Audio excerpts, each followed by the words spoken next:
Hello friends, আমি পিউ। আপনারা দেখছেন পিউ বর্ণার রিয়াকশন ইন্ডিয়া। এটা হচ্ছে আমার একটা রিয়াকশন চ্যানেল।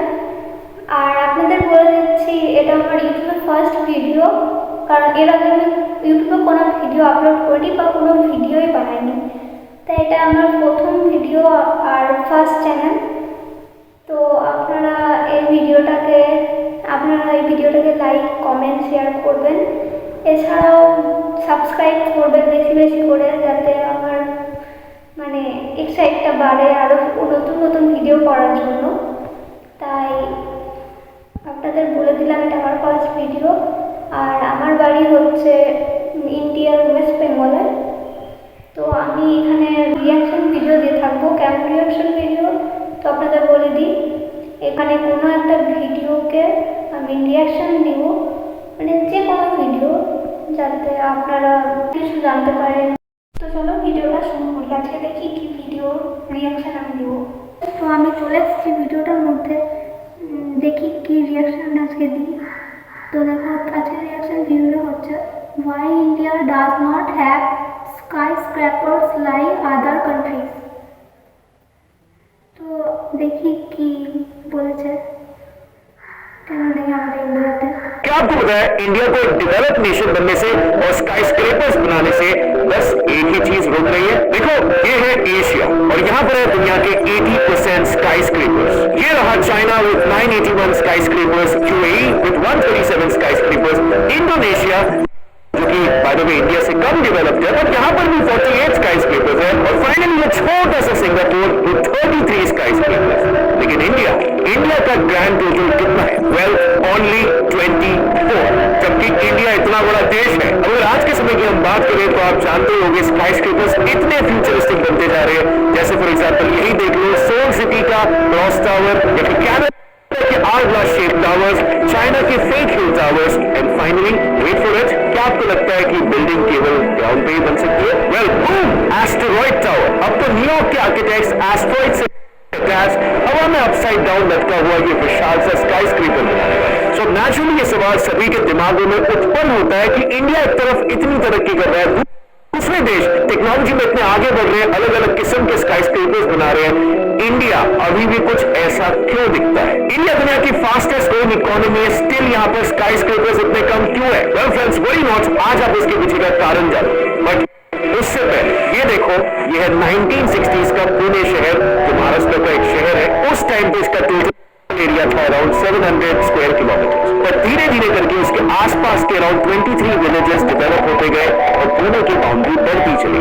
और आज के तारीख में पुणे 10 गुना एक्सपैंड होकर अराउंड 7000 स्क्वायर किलोमीटर का पुणे मेट्रोपॉलिटन रीजन, जिसे पीएमआर भी कहते हैं, बन चुका है। अब यहाँ पर मैं सिर्फ पुणे की बात नहीं करूंगा, बल्कि सूरत, अहमदाबाद, दिल्ली, एनसीआर भी इसी तरीके से एक्सपैंड हुए, ओनली बिकॉज ऑफ इंडिया की special urban planning strategy, the horizontal spread.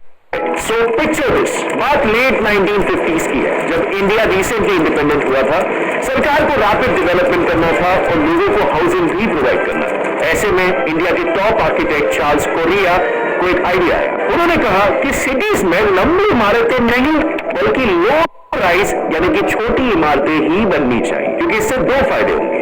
पहला फायदा, ये इमारतें कम टाइम में और कम एक्सपेंडिचर में बन जाएगी और गरीब इंसान फटाफट इसको ऑक्यूपाई कर सकता है। दूसरा फायदा, क्योंकि सिटीज वर्टिकली नहीं बल्कि हॉरिजॉन्टली डेवलप होंगी, इससे आसपास के गांव भी अर्बनाइज हो जाएंगे और उसकी बाउंड्रीज भी बढ़ती जाएंगी। लेकिन हाँ फ्रेंड्स, इसमें एक बहुत ही इंपॉर्टेंट बात है कि उस समय इंडिया एक सोशलिस्ट लीनिंग कंट्री था और यहाँ पर बात हो रही थी स्काई स्क्रेपर्स की, जो कि एक हार्डकोर कैपिटलिज्म की निशानी है। तो इसीलिए चार्ल्स का ये आइडिया सरकार ने अप्रूव कर लिया तुरंत, इंडियाज अर्बन डेवलपमेंट प्लानिंग। अब ये राइट है या रॉन्ग, ये डिबेटेबल है, लेकिन आज भी ये हॉरिजॉन्टल डेवलपमेंट इंडिया में इतना स्ट्रॉन्ग प्रिंसिपल बन गया है कि इंडियन पॉलिटिशियंस इससे स्ट्रांगली अवॉइड करते हैं। इनफैक्ट हाल ही में दिल्ली की longest serving CM Sheila Dikshit ने तो ये तक पब्लिकली कह दिया था कि जब तक मैं जिंदा हूं, दिल्ली में हाई राइज इमारतें बनने नहीं दूंगी। लेकिन हाँ, अगर हम मुंबई की बात करें तो आज की तारीख में इंडिया के 80% स्काई स्क्रेपर्स मुंबई में ही है। और ऐसा इसीलिए क्योंकि मुंबई इज एन एक्सेप्शन।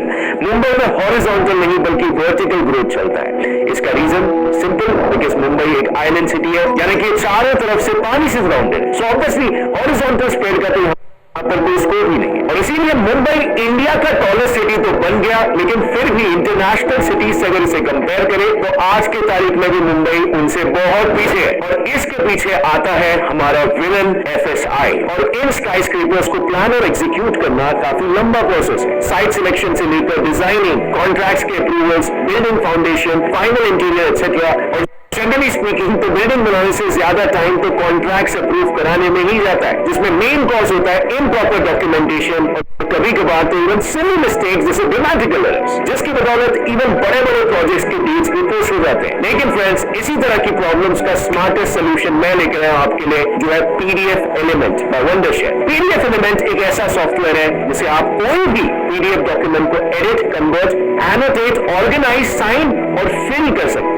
एकदम फास्ट एंड अफोर्डेबल है और इजी PDF सोल्यूशन है जो आपको PDF फॉर्मेट के डॉक्यूमेंट्स को मैनेज करने में हेल्प करता है on devices like desktop, mobiles and even web. मान लो आपके प्रोफेसर ने स्टडी मटेरियल PDF फॉर्मेट में शेयर की और आपको अपने नोट्स प्रिपेयर करने हैं for the same. So normally हम दूसरी डॉक्यूमेंट बनाते हैं जो सही समय पे कभी मिलती नहीं है। पर इस आपके एनोटेट PDF फीचर की मदद से आप PDF फाइल में ही नोट्स बना सकते हो, या फिर आप सेम PDF को कन्वर्ट या एडिट भी कर सकते हो through this app. So students और वर्किंग प्रोफेशनल्स के लिए तो ये ऐप एकदम वरदान है। तो आप वैल्यूबल बिल्डिंग, लेकिन नॉट अकॉर्डिंग टू न्यूयॉर्कर्स। पता है उन्होंने इसे क्या कहा? Monstrous parasite on the veins of New York, ये टाइटल मिला इस बिल्डिंग को। और इसके पीछे कारण ये था क्योंकि इतना विशाल था कि शहर की दूसरी तरफ में सनलाइट पूरी तरीके से ब्लॉक कर देता। इस बिल्डिंग का शैडो ही 7 एकड़ के एरिया को अंधेरे से ढक देता। सो नेचुरली न्यूयॉर्कर्स को ये पसंद नहीं आया और उन्हें ये भी डर था कि ऐसे और बिल्डिंग्स अगर बनते रहे तो पूरी तरीके से सिटी में अंधेरा ही छा जाए।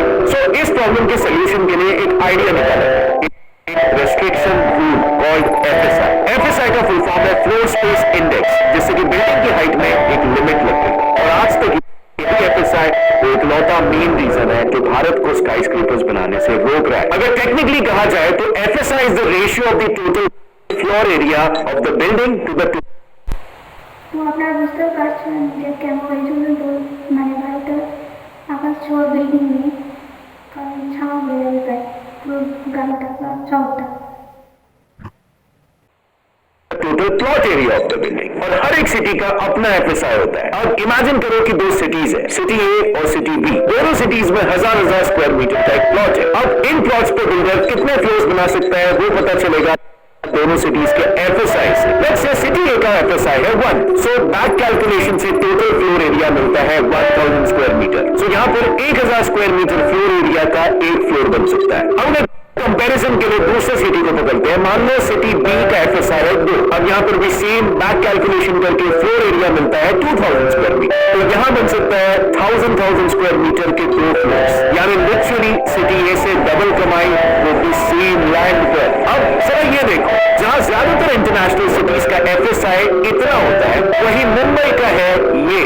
यस, मुंबई का FSI इतना कम है कि वर्ल्ड बैंक तक इसे क्रिटिसाइज कर चुका है। वेल, इनिशियली यहाँ पर माइग्रेंट्स कम आए और इसीलिए 1991 में मुंबई का FSI 1 से 1.33 के बीच रखा गया। उसमें भी 1.33 साउथ बॉम्बे के लिए था और सबर्ब्स के लिए सिर्फ 1। और अब जाके 2022 नहीं, FSI बढ़ा के 2.5 से 5 कर दिया गया। लेकिन फिर भी जैसे मैंने कहा, दुनिया के कंपैरिजन में मुंबई का FSI अब भी बहुत कम है। I mean, just look at Manhattan, यहाँ का FSI है 15 और इसीलिए तो दुनिया की स्लेंडरेस्ट बिल्डिंग जैसे यूनिक स्काई स्क्रेपर्स यहाँ पर है। इस टावर के बारे में ये कहा जाता है कि ये इतनी पतली है कि इसके टॉप मोस्ट फ्लोर के लग्जरी अपार्टमेंट्स स्ट्रॉन्ग विंड्स आने पर कुछ फीट स्वे भी हो जाते हैं। और ऑब्वियसली उसकी बुनियाद इतनी स्ट्रॉन्ग है कि वो गिरने वाला नहीं है। Now coming back to FSI, एक ऐसा इंडियन मेट्रोपॉलिटन सिटी भी है जहां पर कोई FSI रिस्ट्रिक्शंस नहीं है। यस, ये सिटी है हैदराबाद, बट फिर भी स्काई स्क्रेपर्स की गिनती इस सिटी में इतनी कम क्यों है? You may ask. वेल, क्योंकि एक और एक प्रॉब्लम है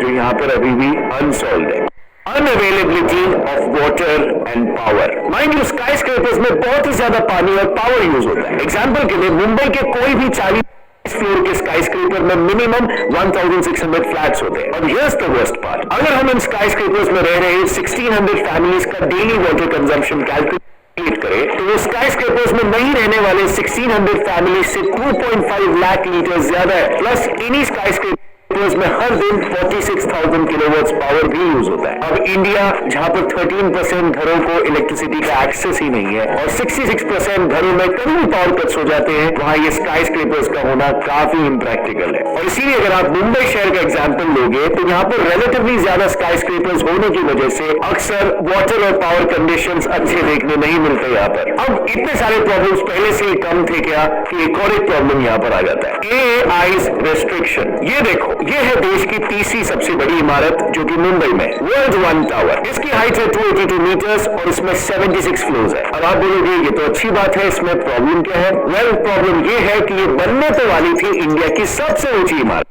इसकी हाइट होने वाली थी 442 मीटर्स, यानी कि लगभग आधा किलोमीटर। लेकिन कबाब में हड्डी बनने के लिए आ गए airport authority of India. Airport के विसिनिटी में हाई राइज बिल्डिंग्स बनाने के लिए बिल्डर्स को AAI से स्पेशल अप्रूवल मिलना कंपल्सरी है, जो बाय द वे इतना मुश्किल है कि फिलहाल मुंबई में 250 से ज्यादा ऐसे प्रोजेक्ट्स हैं जो सिर्फ और सिर्फ AAI से परमिट नहीं मिलने के कारण बीच में ही रुके हुए हैं। लेकिन बात यहाँ पर सिर्फ रेस्ट्रिक्शंस तक ही रुकी नहीं है, बात बायर्स की पर्सनल चॉइस पर भी आ जाता है। डोंट फॉरगेट, बिल्डर्स करोड़ों रुपया लगा के एक बिल्डिंग बनाएंगे और अगर वो स्काई स्क्रेपर बनाएंगे तो वो स्काई स्क्रेपर्स के सारे फ्लैट्स बिकना बहुत ही जरूरी है, राइट? और अगर आप इंडिया के मैप को देखोगे तो इंडिया के मोस्टली इन रीजन्स में स्काई स्क्रेपर्स पाए जाते हैं। और इसके अलावा तो सब सेमी अर्बन या रूरल रीजन्स में लोग ओपन एंड इंडिपेंडेंट घरों में रहते हैं। यस, ये वही लोग हैं जिन्हें शहरों के अपार्टमेंट्स बहुत ही छोटे और बंद बंद से लगते हैं। एक्चुअली बात ये ना, इंडियंस का इन जनरल लाइफस्टाइल ही काफी अलग है। अब जरा आप ही सोचो, कितने बार ऐसा हुआ होगा कि आपके मॉम को खाना बनाते बनाते ये याद आता है कि यार नमक नहीं है या चाय के लिए दूध नहीं है, और फिर वो तुम्हें बेचती है आसपास के दूध वाले या किराने वाले से वो सामान लाने के लिए। क्या लगता है, क्या ये पॉसिबल होता है अगर आप एक फैंसी स्काई स्क्रेपर के 40th फ्लोर अपार्टमेंट में रह रहे होते? तो मेरे कहने का मतलब यह है कि स्काई स्क्रेपर्स में रहना बहुत ही सोशली आइसोलेटिंग हो सकता है, स्पेशली उन लोगों के लिए जो पहले से ही फ्री और मिलनसार रहे हैं। और most of the Indians culturally ऐसे ही होते हैं। And you will be kind of shocked to know India अकेले ही नहीं, एक्चुअली दुनिया भर में एक एंटी स्काई स्क्रेपर ट्रेंड भी चल रहा है। कंट्रीज को ये रियलाइज हो रहा है कि स्काई स्क्रेपर्स एक एनवायरमेंटल और फाइनेंशियल बर्डन हो सकते हैं। एक स्टडी में ये पाया गया कि छोटे छोटे बिल्डिंग्स के शहर का कार्बन फुटप्रिंट लंबी स्काई स्क्रेपर्स वाले शहर से काफी कम था। और यही शायद रियलाइज हो रहा है चाइना को, जो कि दुनिया में सबसे ज्यादा स्काई स्क्रेपर्स बनाने वाला देश है। चाइना ने तक स्काई स्क्रेपर्स बनाने पर बैन लगा दिया है। इट टर्न्स आउट उसके ज्यादातर स्काई स्क्रेपर्स तो बस वैनिटी प्रोजेक्ट्स थे, जस्ट सो दैट वो दुनिया को अपनी एडवांसमेंट दिखा सके और दूसरे शहरों के रिकॉर्ड्स को तोड़ सके। और इस एंटी स्काई स्क्रेपर ट्रुप में यूरोप भी शामिल है। यूरोप में भी आपको ज्यादा स्काई स्क्रेपर्स नहीं दिखेंगे, पर वो बात अलग है, उसका रीजन कुछ और है। आप खुद ही समझ जाओगे इन पिक्चर्स को देखकर। ये है प्राग, ये है कोपेनहेगन, ये है सैंटोरिनी और ये है पेरिस। अब आप ही बताओ, इन सुंदर शहरों के यूनिक एस्थेटिक लुक्स के बीच में एक लंबा सा स्काई स्क्रेपर अगर खड़ा हो गया तो काफी और दिखाई देगा, राइट? और इसीलिए फ्रेंड्स, ये सब देखने के बाद मुझे তো ফ্রেন্ডস, এই ছিল আজকের ভিডিও। কেন আমাদের ইন্ডিয়াতে এত বড় বড় স্কাই স্ক্র্যাপার টাওয়ার নেই, কারণ এত বড় বড় যে টাওয়ারগুলো বানাবে আর যে সমস্ত ছোটো ছোটো বিল্ডিংগুলো ওগুলো ঢাকা পড়ে যাবে। এছাড়াও বিভিন্ন ধরনের কারণের জন্য এই এত বড় বড় বিল্ডিং বানানো হয়নি আমাদের ইন্ডিয়াতে, কারণ ইন্ডিয়া প্রজেক্ট থেকে পিছিয়ে যাচ্ছে, এত বড় টাওয়ারগুলো বানানো হবে না, তো এই জন্যই বানানো হয়নি। ভিডিওটা ভালো লেগে থাকলে লাইক, কমেন্ট, শেয়ার করবেন আর চ্যানেলটিকে সাবস্ক্রাইব করবেন, বেল আইকনটা ক্লিক করে দেবেন যাতে আপনারা নতুন নতুন ভিডিওগুলো দেখতে পারবেন। এতগুলোই ছিল ভিডিওটা, দেখা হচ্ছে নেক্সট ভিডিওতে। জয় হিন্দ, জয় ভারত।